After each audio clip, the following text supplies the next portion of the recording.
Hi అండి. Welcome back to my channel Kriti vlogs. పెద్దలందరికీ నమస్తే, పిల్లలందరికీ హాయ్. ఈరోజు నేను మా ఇంట్లో ఉన్న మల్లెపూల చెట్టును మీకు చూపిస్తాను. చాలా రోజుల నుంచి చూపిద్దాం అనుకుంటున్నాను కానీ కుదరట్లేదు. ఇదిగోండి, ఈరోజు సాయంత్రం మొగ్గలు వచ్చాయి ఇప్పుడే. మళ్ళీ రేపు పొద్దున్న మొగ్గలు విచ్చుకున్న తర్వాత మీకు ఒకసారి చూపిస్తాను.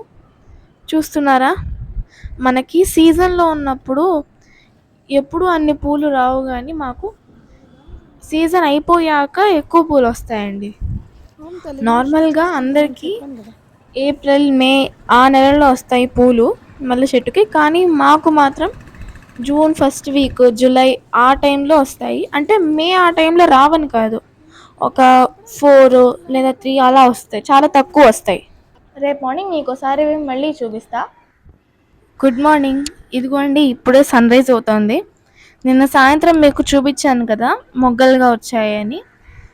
ఇదిగోండి, ఇప్పుడు పూలుగా విచ్చుకున్నాయి. చూసారా ఎంత బాగుందో. ఎర్లీ మార్నింగ్ మీకు చూపించడానికి టెర్రస్ మీదకి వచ్చాను. చూసారా ఎంత బాగున్నాయో. నేనంతా ముడుచుకున్నట్టుగా మొగ్గలా ఉన్నాయి, చిన్న చిన్నగా ఉన్నాయి, ఇప్పుడు పెద్దగా విచ్చుకున్నాయి. ఇంకా ఇప్పుడు ఎర్లీ మార్నింగ్ ఇలా ఉంది, కానీ మనం నైట్ 8 ఆ టైంకి వెళ్ళామంటే అప్పుడప్పుడు విచ్చుకుంటాయి కాబట్టి భలే వాసన వస్తుంది. మేము పూలని తలలో పెట్టుకోవడానికి అలా వాడడానికి ఇష్టపడం. ఇలా ఒక వారం రోజులు అలా వస్తాయి పూలు, ఇలా చెట్టు నిండా పూలు వస్తాయి. అప్పుడు ఆ వారం మొత్తం దేవుడికి పూజ చేయడానికి ఈ పూలన్నిటిని వాడతాం. అయితే మీకు చూపించడానికి అని చెప్పి పొద్దున్నే ఎర్లీ మార్నింగ్ లేచి వీడియో తీస్తున్నాను. అయితే ఒక వారం రోజుల నుంచి మీకు చూపించాలి అని చెప్పి నేను టెర్రస్ మీదకి రావడం, అప్పటికి 6ంటికి ఆ టైం కల్లా అమ్మ వాళ్ళు పూలు పూజ కోసం కోసేసుకోవడం, ఇలా ఒక వారం నుంచి అవుతుంది. ఈరోజు ఎలా అయినా తీయాలి అని చెప్పి వచ్చాను అనమాట ఎర్లీ మార్నింగ్. అయితే బయట నుంచి మనం తెచ్చుకునే పూలు అంతా ఓకే, కానీ మన సొంత చెట్టుకు వచ్చిన పూలు ఇలా అంటే చాలా ఆ ఎఫెక్షన్ వేరుగా ఉంటుంది కదా. అయితే ఈ పూలు ఇప్పుడు మొత్తం మీకు ఎలా ఉంటాయో చూపించేశాను కదా. అవి కోసాక ఎన్ని పూలు వచ్చాయనేది కూడా చూపిస్తాను మీకు లాస్ట్లో.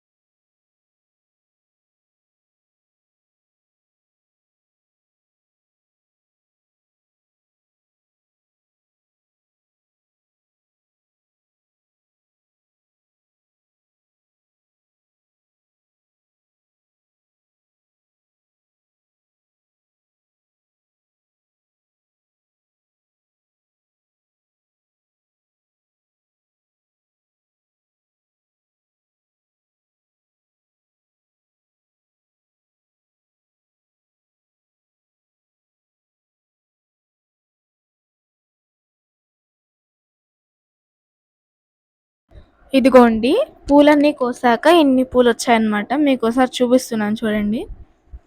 ఇదిగోండి, ఆ బ్లూ కలర్ ఆ గిన్నె, అలాగే మళ్ళీ ఒక ప్లేట్ కూడా నిండాయి. ఆ బుట్టలోకి కోసుకుని మళ్ళీ ఈ ప్లేట్లోకి ట్రాన్స్ఫర్ చేస్తున్నారనమాట మా అమ్మమ్మ. చూసారా ఎంత బాగున్నాయో.